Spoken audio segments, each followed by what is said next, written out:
going on YouTube? Welcome back to another video. So I did make a meta video about bow builds almost a year ago. So a while ago I made meta videos, but since then I obviously upgraded my classes and put in some new things that are really catered to my playstyle. But it's come to my attention that some people just want to see. This video, I just want to show some broken Frostcraft classes. That's all I'm gonna be showing in this video, is just like all the Frostcraft classes I use, individual monsters, why I use them, kind of explaining the skills pretty much. So you know, if you're looking for some new classes to kill some monsters with really fast, this is the video for you. But anyway, that's enough talk. I just want to get right into the video. If you're new to the channel, just make sure you like the video and subscribe if you like my vibe and you like this content. But with all that being said, man, let's get right into the video and let's see some broken Frostcraft classes.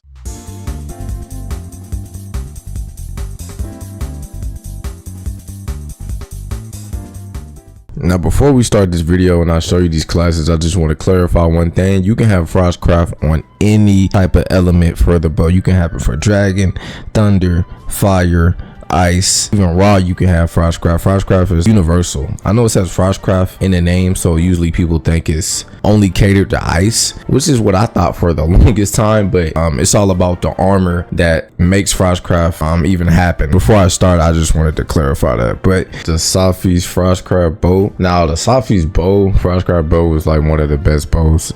Critical eyes level 7 on this specific class. The good thing about having the Frostcraft for ice is that you don't need to really waste too many decorations. It comes with a level 3 ice attack already, so you only need to have a couple of ice decorations, so it gives you more room for your decorations. One thing you naturally gonna see is my agitator is level 5. That's my challenger, and that could be level 5. It kind of works itself out really good. It really doesn't make that much of a difference if it's level 7 or 5, because you're already using Frostcraft. Critical boost and weakness exploit always need to be level 3. Do not sacrifice for these jewels. Got critical draw, because I'm pretty sure that's what comes with the set as well. Evade window level 3 is amazing for this bow specifically, because you can just get out of the way perfectly. You don't really have to worry about nothing else. Coalescence plus Frostcraft equals broken. The good thing about Arc Temper Velcana is that his headpiece actually gives you Coalescence level 3 already. You don't really need to do that much. A normal shot is level 2 and spread shot is level 2, so that damage is pretty much capped out. This is the only bad thing about this specific class, and this is why I have 3 variants of the Frostcraft ice. I'm gonna show you 3 classes. This is just the first one I'm showing you. So the Constitution level 2, I can do that. Me personally, I played the game enough. I always say level 3 is good, but that's good enough for me. Quick sheath is actually really important if you're playing a certain monster. Stamina surge can be level 1. That's not too bad.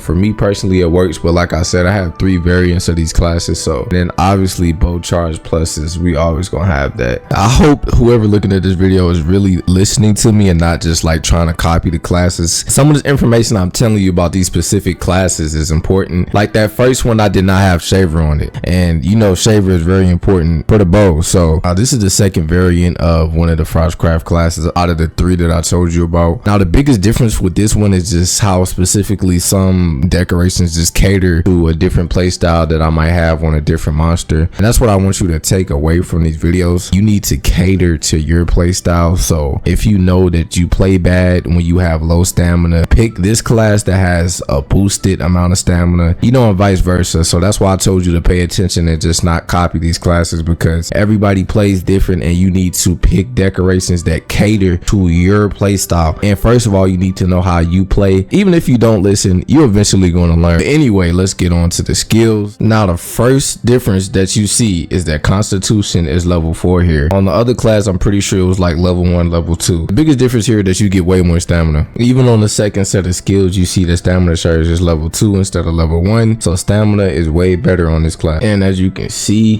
we still got all the same classes. The only difference is normal shot is level 1 and you actually get shaver on this class. So it's just small differences like that that I want you to notice about these classes. They pretty much all the same. Those are just tiny tweaks that I made to the classes to fit a specific playstyle that I may want or I may feel comfortable with. So that's the beauty of Monster Hunter World. You can always do this, and I'm gonna tell you every time that y'all need to do the same thing because everybody doesn't play the same. So just make sure you do that. But let's move on to the last class so we can just get out of ice. Now this last class is specifically for Electron because Electron, like I said before, it flies a lot. And the mantles, I put the KO, then I put Mind's Eye, but then in Impact I put a paralyzing jewel in there, and I'm pretty sure I switched up most of the jewels as well. On this one I made sure that my normal shot and my spirit shot was level 2 for Electron because I want to do the most damage because you know he has a lot of health, so I just want to kill him the fastest. So I sacrificed some of that stamina that I had for the last class, so the Constitution is level 2 this time. I don't even have stamina surge in this one. I only have Constitution level 2. That Shaver Jewel is like a big sacrifice, so you can see I don't want to have to turn him 3 times and then tenderize him. I would rather just knock him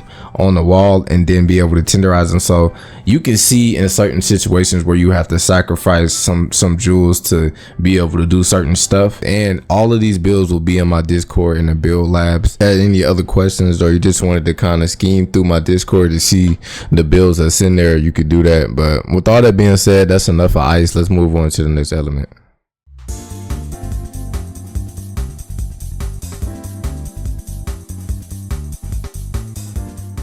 So next we got the water Frostcraft bow. Safi is why I like Safi so much. You can actually put Velkhana's divinity on the Safi's bow. It'll act as a 4th armor set that you can put on to give you that Frostcraft boost. So you could have a 3-piece for your armor, and then the last skill you can put for Velkhana's divinity. And the only bad thing about that is that it takes away from your overall elemental, but you're still going to be doing a lot. You know, for the other one I really didn't have to put a lot of ice jewels in the set, but this one you got to sacrifice some decorations to just make sure that your water attack is all the way to level 6. So the only thing I would say is annoying about this one is trying to get Velkhana's divinity for the Safi bow, but I just wanted to give you the meta. Like this is like in-game meta. It's not getting any better than this, so I just wanted to give you that class, you know. So even if you can't make it, you'll eventually be able to make it if you continue to play the game. So let's just move on to the skills. Sorry, so the skills is pretty much the same for the Velkhana divinity. You know, that's obviously Frostcraft, but the good thing about these next few classes is that you actually get the Fatalis legend, that bonus, so you could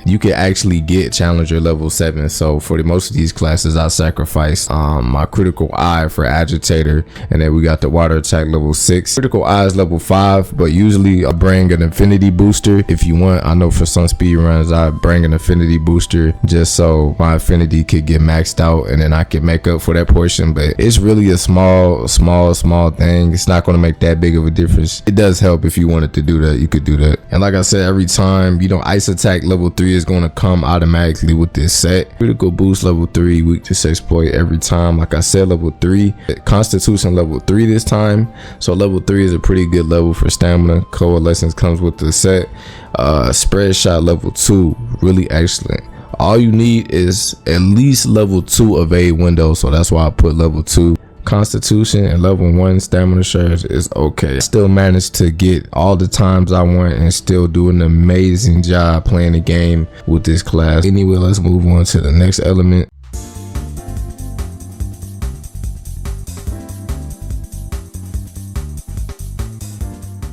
Alright, now this is the Frostcraft Thunder. Now you're gonna really notice that most of these is just copy and paste, and the only class that's really different that I had was Ice. And the only reason Ice is really different is because you can do a lot with that one, because the set naturally comes with ice attack, so you got a lot more room in your decorations to play with and your skill set, everything. But yeah, pretty much it's just gonna be copy and paste. This is exactly just like the other class. The only thing that's different is that you just change the element, you just switch the elements out. So the last one was water, change this one to thunder or bolt. Damn near it's the same thing, so I'm not gonna really get into much of this one. That's pretty much standard, this one. Let's just move on to the next element.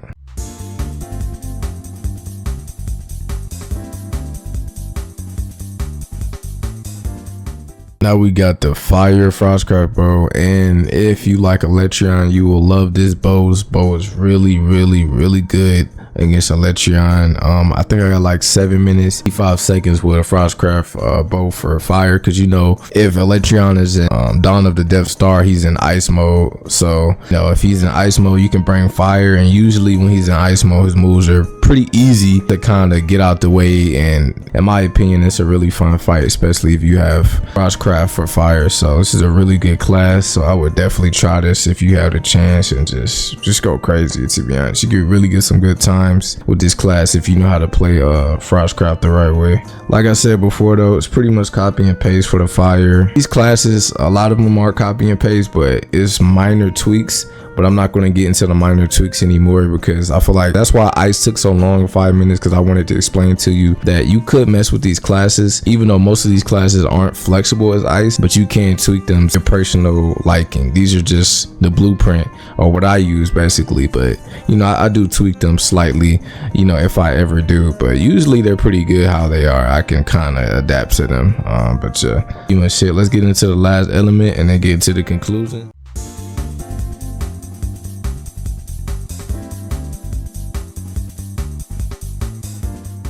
Now, to be honest, I really barely use the dragon Frostcraft, because I really don't see a point. Dragon already is OP without Frostcraft. I don't really think it needs it. I just kind of did it just to test out the waters, but it's still a good class. It's just I feel like Blue Dragon is okay without it. I still wanted to put it on the video in case somebody else wanted to use it. You can also do this for raw too.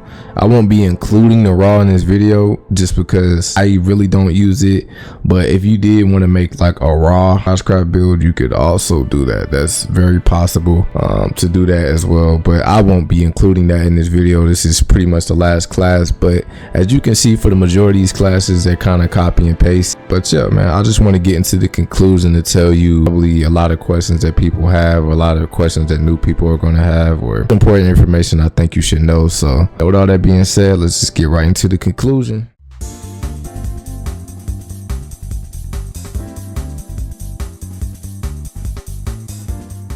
Alright, so I already know somebody's gonna ask this. You can use Kajar bows for Frostcraft, but just in terms of just maximizing your decorations and allowing you to get the most skills you can, I use Safi, because Safi allows you to add a level 4 jewel to it, so it's really useful at that spot for the decorations. That's why I use Safi instead of Kajar. You could use Kajar, you just use whatever you got, you know. It doesn't have to be 100% correct, but at least, you know, it's just kind of a blueprint of where you want to be. Another thing too, if you wasn't paying attention, and when I was explaining it in the beginning, is that for these Safi bows, make sure that you have Velkhana Divinity, so that way you can only put a 3-piece Velkhana gear on, and you can also add 2 pieces for Fatalis, so you can get that boost level skill from the Fatalis gear. And also Fatalis gear is just excellent for decorations too, so it just allows you to put more decorations into the class. So that is why I did that way. So if you had any questions about that, there's that. Pretty much that's the end of the video. If you have any other questions, just drop them down on our Discord. Like I said, I'm gonna put all these classes in my Discord as well, but I wanted to make this video for the people who are, you know, kind of getting tired of just being average and they wanted something a little bit more OP. These are all classes I use in every single speed run that I ever did. That's pretty much everything I got for the video. I hope you found this really informative. I appreciate all the support, and I'll see y'all later, man. Peace.